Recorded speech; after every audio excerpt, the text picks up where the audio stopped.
My wheel is chocked, and I will perform the air brake test on the Bluebird Vision school bus. I begin with a safe start.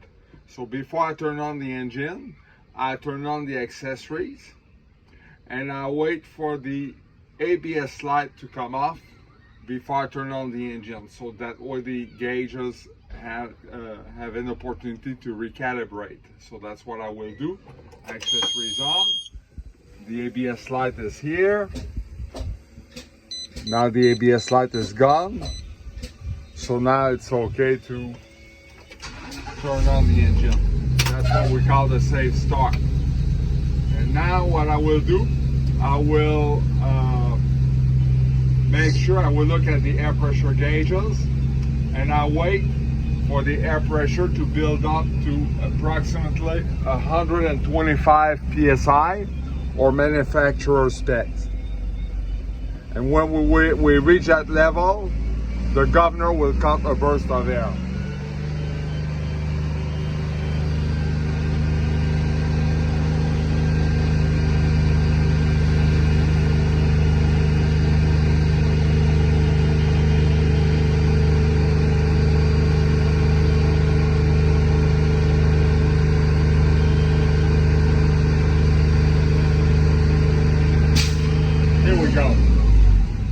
Now I do four things. I turn off the engine, I turn on the accessories, I apply the service brake with my foot and hold it, I release the parking brake by pushing on the yellow knob,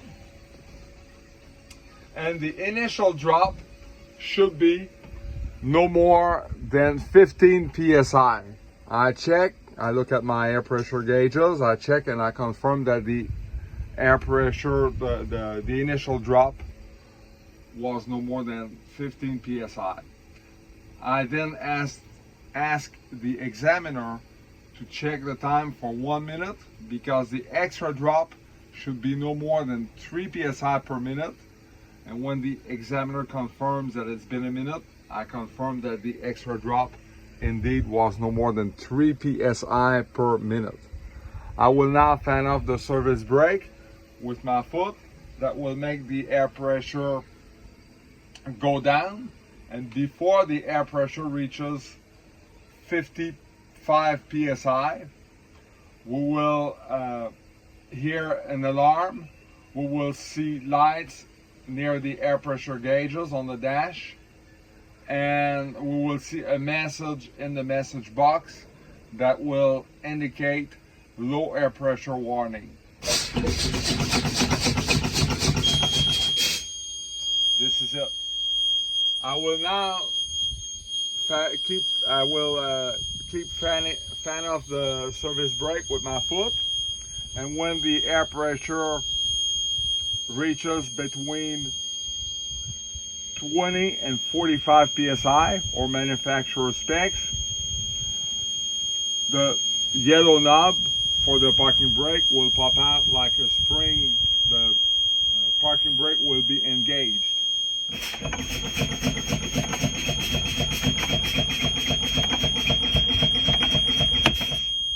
This is it. And this completes the air brake test. And at this point, what I will do, I would go unchock the wheel. I come right back over here. I turn on the engine. I let the air pressure build back up. And after the air pressure reaches 55 psi, the lights for low air pressure warning and the low air pressure message in the message box and the alarm will disappear.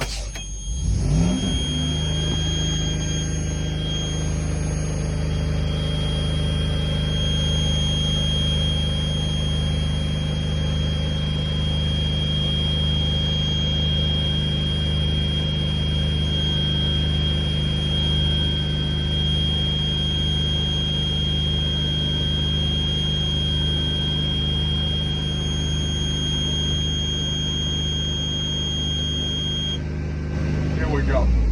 Then when the air pressure air pressure reaches approximately 125 psi or manufacturer specs, the governor will cut a burst of air again, so that's what I'm waiting for.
I check the service brake, and then I check the parking brake after that.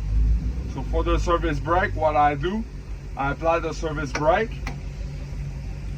I put the transmission into drive, I release the parking brake by pushing on the yellow knob, I let the vehicle roll no more than 5 miles per hour, and I apply the service brake again.